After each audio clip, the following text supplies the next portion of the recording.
समग्र मानव समाज पई आमे करू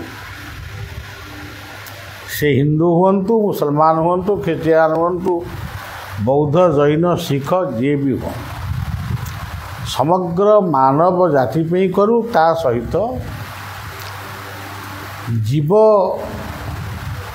जीव सेवा करे जे जन से जन सेविते ईश्वर जत्र जीव तत्र शिव जदि जीव जगत रहिबे नाही पहाड़ पर्वत वृक्ष तरु तृण लता इत्यादि रहिबे नाही ता सहित मनीष भी रहिबे नाही ते पृथ्वीर माने कौन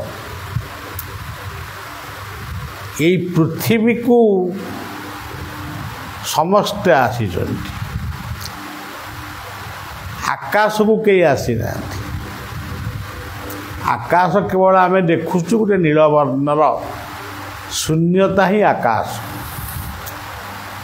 सेठी अनेक तारा नक्षत्र इत्यादि अच्छा किंतु सेठिकी कई महामानव जाती से बाट देकर जाऊे निराकार पाखक कि सेठी किसी निराखेला हुए ना सी सब जमती थे सेमती अच्छा विश्वर ध्वंस पर्यंत रही से कहुई काले वर्षंतु पर्जन्य पृथ्वी शस्यशाली से जा हो यही पृथ्वी पक्षरे जेतेबेले अराजकता व्यापे अनीति व्यापे अहंकार व्यापे लोभ ईर्षा क्रोधादि दुर्गुण जाक जेतेबेले मनीष को मारी बसे सेतिकी बेले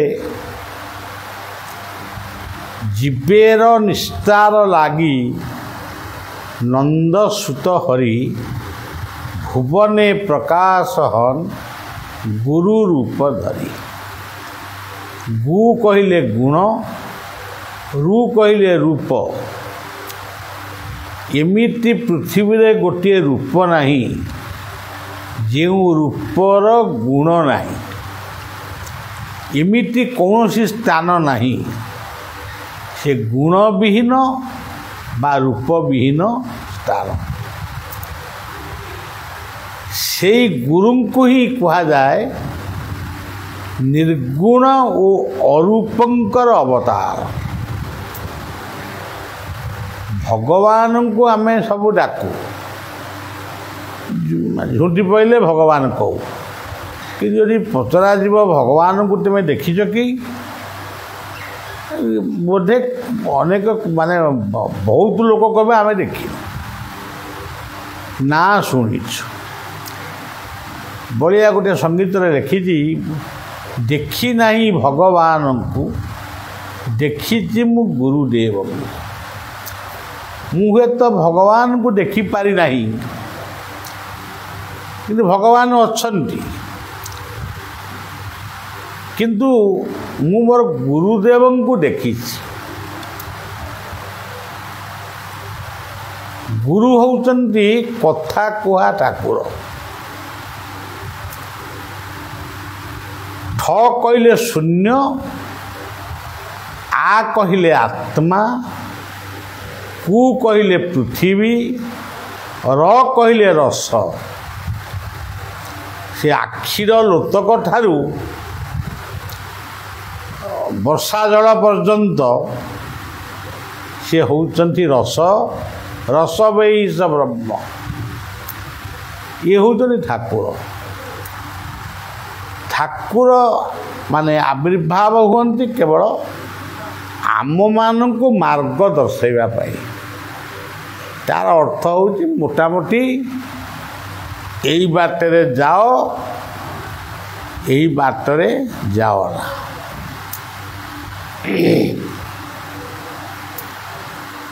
तेणु एठी आपण मानकर प्रार्थना रे आमे सुनिलु ଆମେ ତ ସବୁଦିନ ଶୁକ୍ରବାର ବି ପ୍ରାର୍ଥନାଟି କରୁ। ଆମେ ଏତେ ଗୁରୁପ୍ରେମୀ ଯେ ଆପଣମାନେ ଆମଠୁ ବେଶୀ ଗୁରୁପ୍ରେମୀ ନିଶ୍ଚୟ ହେଇଥିବେ, କିନ୍ତୁ ବଳିଆ ଏତେ ଗୁରୁପ୍ରେମୀ ଯେ ମୁଁ ସବୁ ଗୁରୁଙ୍କୁ ମୋ ଗୁରୁ ରୂପରେ ମୁଁ ପୂଜା କରେ। ମୁଁ ଠାକୁର ନିଗମାନନ୍ଦଙ୍କର ଗୋଟେ ପବିତ୍ର ଶ୍ଲୋକକୁ ବର୍ଣ୍ଣନ କରେ। ମନ୍ନାଥ ଶ୍ରୀ ଜଗନ୍ନାଥ ମଦ୍ଗୁରୁ ଶ୍ରୀ ଜଗଦ୍ଗୁରୁ ମଦାତ୍ମା ସର୍ବଭୂତାତ୍ମା ତସ୍ମୈ ଶ୍ରୀ ଗୁରବେ ନମଃ। ତେଣୁ ସବୁ ଗୁରୁମାନଙ୍କୁ ବଳିଆ ସବୁବେଳେ ନିଜର ଗୁରୁ ରୂପରେ ପୂଜା କରେ। ସେମିତି ଠାକୁର ଅନୁକୂଳ ଚନ୍ଦ୍ର ଯିଏ ଯାହାଙ୍କର ସ୍ଲୋଗାନ ହେଉଛି ବନ୍ଦେ ପୁରୁଷୋତ୍ତମମ୍।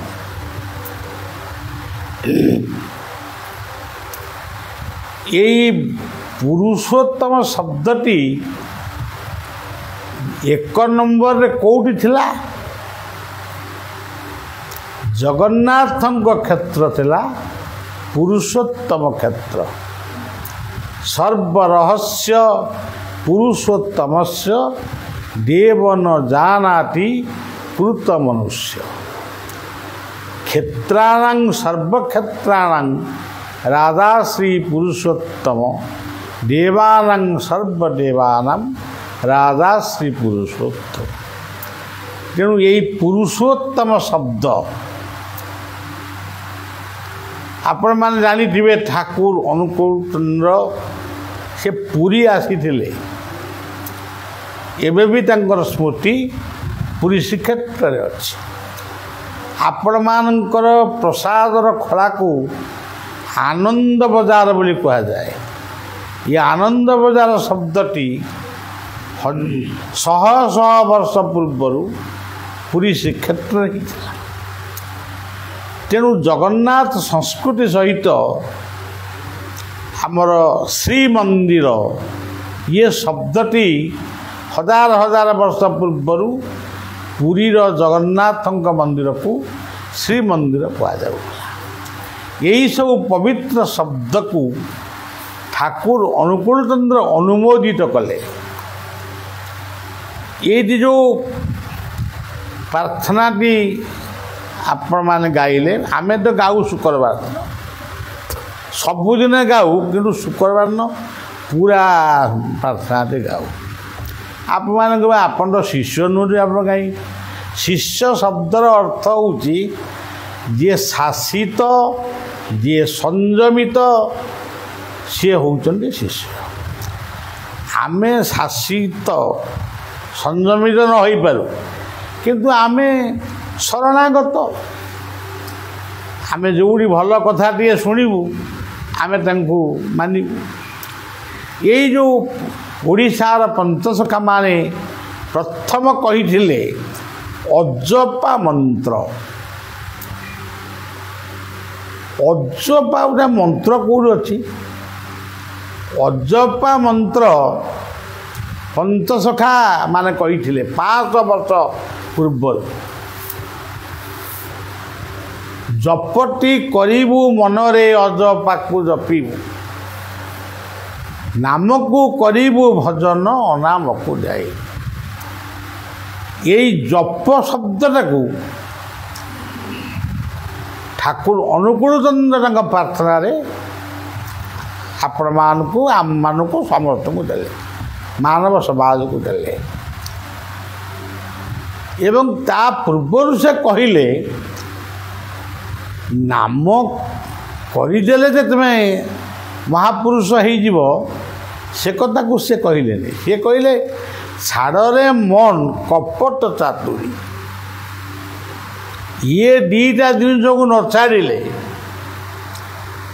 ତମେ ପ୍ରାର୍ଥନା ଯଦି ଅଖଣ୍ଡ ପ୍ରାର୍ଥନା ବର୍ଷ ବର୍ଷ ଧରିକିରି କରିବ, ଓଳିଏ ଲେଖା ଖାଇକିରି, ମୁଁ ଗୋଟିଏ ଓଳି ଖାଇବି, ଗୋଟାଏ ବର୍ଷ ନାମ କରିବି, ଲାଭ ହେବ, କିନ୍ତୁ ପ୍ରକୃତ ଦେବତ୍ୱ ଜାଗ୍ରତ ହେବ ନାହିଁ। ଏବଂ ସିଏ କହିଲେ ଠାକୁର ଅନୁକୂଳ ଚନ୍ଦ୍ରଙ୍କ ପୂର୍ବରୁ ଚୈତନ୍ୟ କହିଥିଲେ। ଠାକୁର ଅନୁକୂଳ ଚନ୍ଦ୍ର ସେଇ କଥାକୁ କହିଲେ। ରାଧେ ଶବ୍ଦ ପୃଥିବୀରେ କେଉଁଠି କେଉଁ ଶାସ୍ତ୍ରରେ ନାହିଁ। କେବଳ ଚୈତନ୍ୟଙ୍କ ମୁଖରୁ ରାଧେ ଶବ୍ଦ ନିର୍ଗତ ହେଇଥିଲା। ଜୟଦେବଙ୍କ ଲେଖନୀରେ ରାଧାଙ୍କର ନାମ ଥିଲା। ଭାଗବତର କୌଣସି ପୃଷ୍ଠାରେ ରାଧାଙ୍କର ନାମ ନାହିଁ। ରାଧା କହିଲେ ଆରାଧନା। ତେବେ ଆପଣମାନେ ଏଠି ଯେଉଁ ଆରାଧନା କଲେ ଏଇ ହେଉଛି ରାଧା ତତ୍ତ୍ୱ। ବର୍ତ୍ତମାନ ଠାକୁର ଅନୁକୂଳ କହିଲେ ଜୟ ରାଧେ ରାଧେ। କୃଷ୍ଣ କୃଷ୍ଣ ସବୁ ଦୁଇ ଲେଖା କହିଲେ। ଜୟ ରାଧେ ରାଧେ କୃଷ୍ଣ କୃଷ୍ଣ ଗୋବିନ୍ଦ ଗୋବିନ୍ଦ ବୋଲରେ। ଗୋଟିଏ ରାଧେ ହେଉଛନ୍ତି ମୁଁ ନିଜେ। ମୁଁ ପ୍ରାର୍ଥନା କରୁଛି, ତାଙ୍କ ନାମ କରୁଛି ବା ଜପ କରୁଛି, ତେଣୁ ମୁଁ ରାଧେ। ଆଉ ଗୋଟିଏ ରାଧେ ଯାହାଙ୍କୁ ଜପୁଛି, ଯେଉଁ ନାମକୁ ଭଜୁଛି, ସେ ହେଉଛନ୍ତି ଆଉ ଗୋଟିଏ ରାଧେ। ମୁଁ ନିଜେ କୃଷ୍ଣ।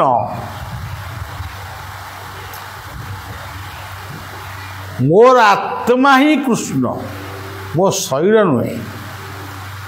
ମୁଁ କୃଷ୍ଣ ହେଇ ଆଉ ଗୋଟେ କୃଷ୍ଣଙ୍କୁ ଭଜୁଛି। ସେ କେଉଁ କୃଷ୍ଣ? ଆକର୍ଷୟତି ଇତି କୃଷ୍ଣ। ଯିଏ ମୋତେ ଏଠିକି ପଠେଇଛନ୍ତି, ପୁଣି କୃପା କରି ତାଙ୍କ ପାଖକୁ ନେଇଯାଉଛନ୍ତି।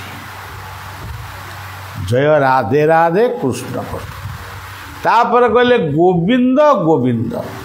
ପୁଣି ଦିଓଟି ଗୋବିନ୍ଦ କହିଲେ। ବହୁ ପୂର୍ବରୁ ଆଦି ଶଙ୍କରାଚାର୍ଯ୍ୟ କହିଥିଲେ ଭଜ ଗୋବିନ୍ଦମ ସ୍ମର ଗୋବିନ୍ଦମ ଗୋବିନ୍ଦମ ଭଜ ମୂଢ଼ ମତେ। 500 ବର୍ଷ ପୂର୍ବରୁ କହିଥିଲେ ଅତିବଡ଼ି ଜଗନ୍ନାଥ ଦାସ, ଗୁରୁ ଗୋବିନ୍ଦେ ଦିଅ ମନ ଗମିବ ବୈକୁଣ୍ଠ ଭୁବନ। ଗୋଟିଏ ଗୋବିନ୍ଦ କିଏ? ସିଏ ହେଉଛନ୍ତି ମୋ ଭିତରେ। ଗୋ କହିଲେ ଇନ୍ଦ୍ରିୟ। ମୋ ଭିତରେ ଯେଉଁ ଇନ୍ଦ୍ରିୟମାନେ ଅଛନ୍ତି, ଆଖି କାନ ନାକ ଇତ୍ୟାଦି, ତା ଭିତରେ ରହି ଯିଏ ମୋତେ ପରିଚାଳନା କରୁଛନ୍ତି, ସିଏ ହେଉଛନ୍ତି ଗୋବିନ୍ଦ। ଆଉ ଗୋଟିଏ ଗୋବିନ୍ଦ ହେଉଛନ୍ତି, ଅନେକ କହନ୍ତି ଗୋପାଳକ, କିନ୍ତୁ ଆଉ ଗୋଟିଏ ଗୋବିନ୍ଦ ହେଉଛନ୍ତି ପରମାତ୍ମା, ସର୍ବଶକ୍ତିମାନ, ନିର୍ବିକାର, ନିରାକାର, ମହା ଅନ୍ଧକାର ପ୍ରତୀକ। ଜୟ ରାଧେ ରାଧେ କୃଷ୍ଣ କୃଷ୍ଣ ଗୋବିନ୍ଦ ଗୋବିନ୍ଦ। ଏଇ ଯେଉଁ କଥା ପଦକ, ଏଇ ଶବ୍ଦଟି, ଏଇ ଧାଡ଼ିଟି ବଳିବାକୁ ଶୁଭିଥିଲା ବହୁ ବର୍ଷ ପୂର୍ବେ।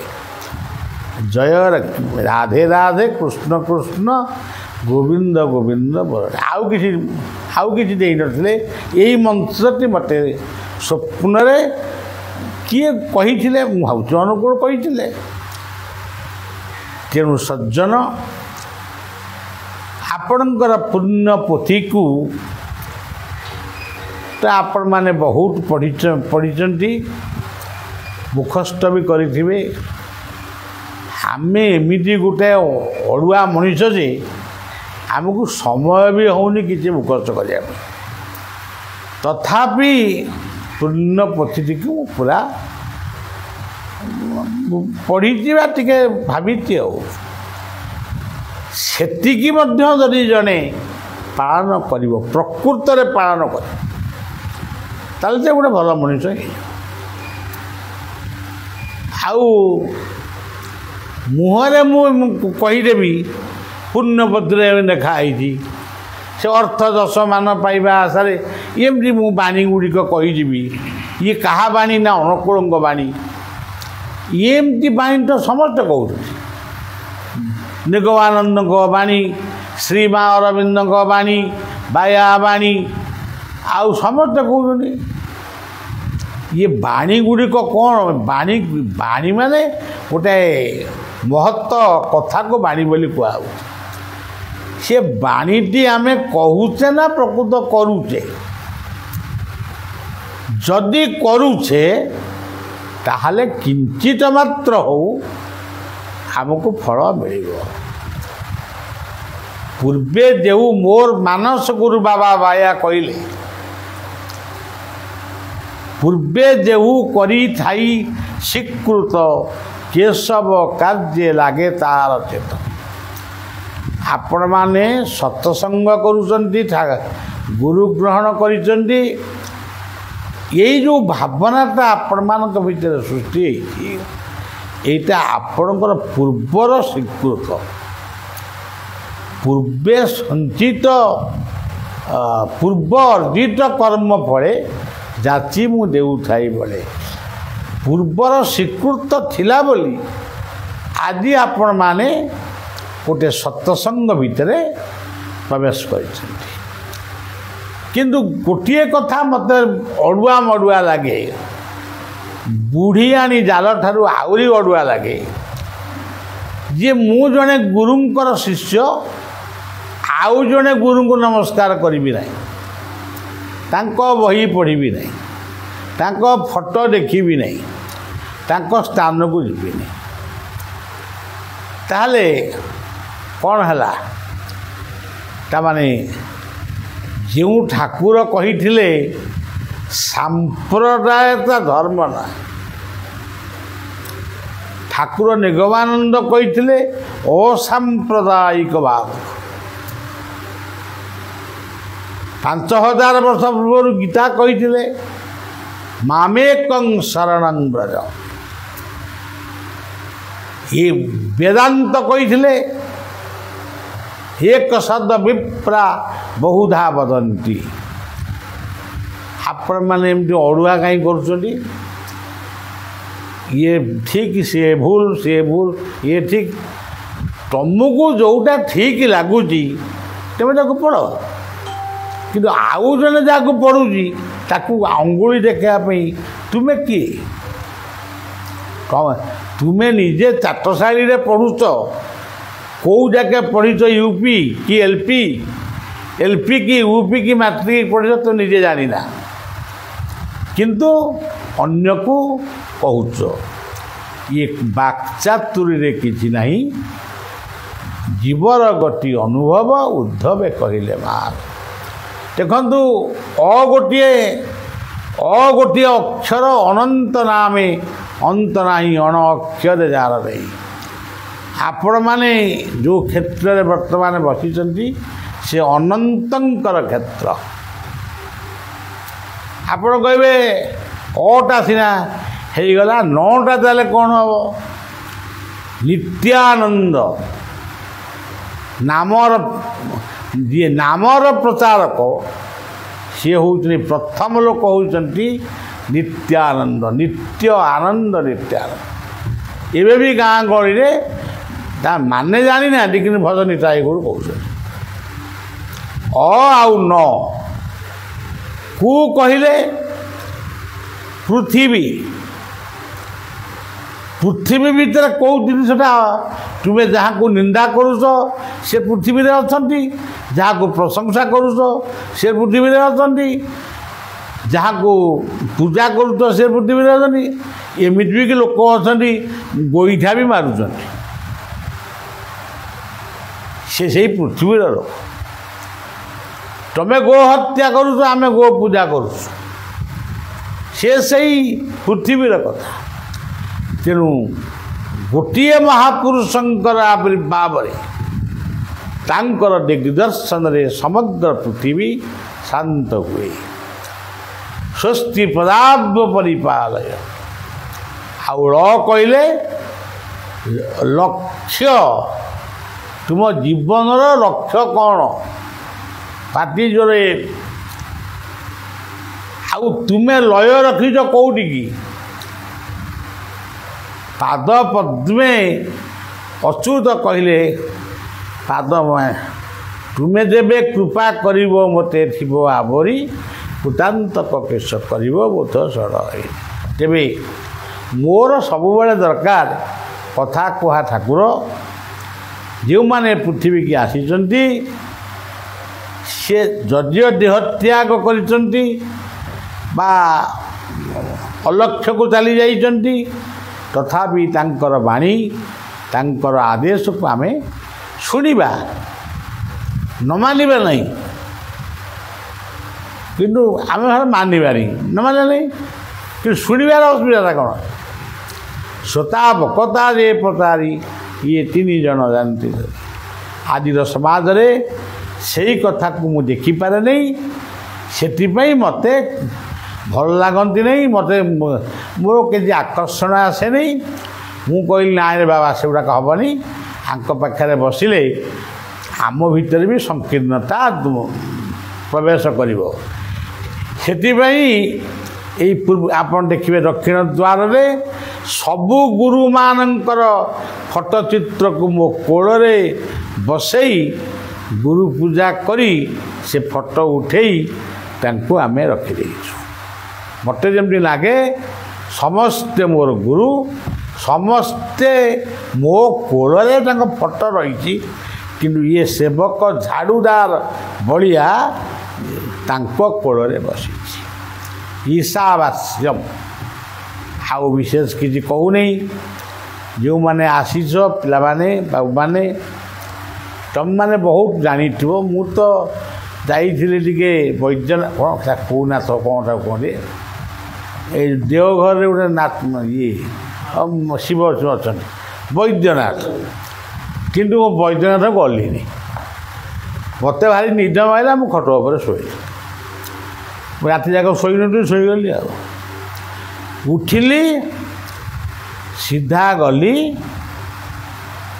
ଠାକୁରଙ୍କ ଆଶ୍ରମକୁ ଗଲି। ବର୍ତ୍ତମାନର ଯିଏ ଆଚାର୍ଯ୍ୟ ତାଙ୍କ ସହିତ 5 ମିନିଟ୍ ସାକ୍ଷାତ ହେଲା। ସିଏ ପଚାରିଛନ୍ତି କି ନାଇଁ ମୋର ମନେ ପଡ଼ୁନି ତାଙ୍କ ସାଙ୍ଗରେ ଯିଏ ଯାଇଥିଲେ ସେ କହିଲେ ବାବା ଆଉ କ'ଣ ଚାହୁଁଛନ୍ତି? ମୁଁ କହିଲି ଆଉ କ'ଣ ଚାହିଁବି ଠାକୁରଙ୍କର କେଉଁଠି ସମାଧି ସେ ଚାଲ ଟିକେ ମୁଣ୍ଡିଆ ମାରିବା। ସେଠିକି କରିକି ମୁଁ ଆଇଛି ଆଉ ସବୁଦିନ ବି ମୁଣ୍ଡିଆ ମାରୁଛି। ପୁଣି ବି ଯିବି କାହାକୁ ଜଣେଇକି ଯିବିନି ଯିବି। ମୁଁ ସତ୍ୟସାଇଙ୍କ ଆଶ୍ରମକୁ ଯାଏ। ଆପଣମାନେ କହିବେ ମୁଁ ମାନେ ବାରଦାକୁ ଯାଏ ସମସ୍ତଙ୍କୁ ନାଇଁ ନାଇଁ ଯେଉଁଠି ମୋ ଶିଖିବା ପାଇଁ କିଛି ଅଛି ମୁଁ ସେଇଠିକି ଯାଏ। ତେଣୁ ମୁଁ ସେଇ ରାଧାଙ୍କର କିଙ୍କର କୃଷ୍ଣଙ୍କର କିଙ୍କର ସେଇ ରାଧାକୃଷ୍ଣଙ୍କୁ ମୁଁ ଅନନ୍ତ ରୂପରେ ପୂଜା କରେ। ମୋର ମୋତେ ବୟସ ହେଇଗଲାଣି ମୁଁ ଆଉ କେହି ଦିନେ ମୁଁ ବି ଆଉ ରହିବି କି ନାହିଁ ସନ୍ଦେହ। କିଏ ରହନ୍ତୁ ନ ରହନ୍ତୁ କିନ୍ତୁ ଯେଉଁ ମହାପୁରୁଷମାନେ ତାଙ୍କ ବାଣୀ ପ୍ରତିଷ୍ଠା ହେଉ ଆପଣମାନେ ମାନେ ଶାନ୍ତିମୟ ଜୀବନ ଯାପନ କରନ୍ତୁ ଏତିକି ପ୍ରାର୍ଥନା କରି ଅନୁକୂଳଙ୍କ ପାଦକୁ ସ୍ମରଣ କରି ବଳିଆ ରହୁଛି। ପୁଣି ଯେବେ ଇଚ୍ଛା ହେବ ଇଏ ଆପଣଙ୍କର ଆଶ୍ରମ ଆପଣମାନେ ବହୁ ଭାବରେ ଆସିକିରି ମଧ୍ୟ ଏଠି ସତ୍ସଙ୍ଗ କରିପାରିବେ। ଆଉ ଆଚାର୍ଯ୍ୟଙ୍କୁ ବି ମୁଁ କହିକିରି ଆସିଥିଲି ଆପଣ ଥରେ ଆସନ୍ତୁ।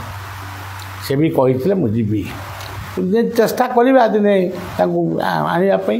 ନ ଆସିଲେ ବି ଆମ ମନ ଦୁଃଖ ନାହିଁ ଆସିଲେ ବି ଆନନ୍ଦ ନ ଆସିଲେ ବି ଆନନ୍ଦ। କାରଣ ଯିଏ ସବୁବେଳେ ଆମ ପାଖରେ ଅଛନ୍ତି ଏଠି ଅଛନ୍ତି ଆଉ ଆସିବେ ନ ଆସିବେ କ'ଣ ହେଲେ। ହଉ ଶେଷରେ ତୁମମାନଙ୍କୁ ଶୁଭେଚ୍ଛା ଦେଉଛି। ତୁମମାନେ ଜୀବନରେ ଗୁରୁ କୃପା ପ୍ରାପ୍ତ ହୁଅ। ଜୟ ଗୁରୁ ଜୟ ଗୁରୁ ଜୟ ଗୁରୁ।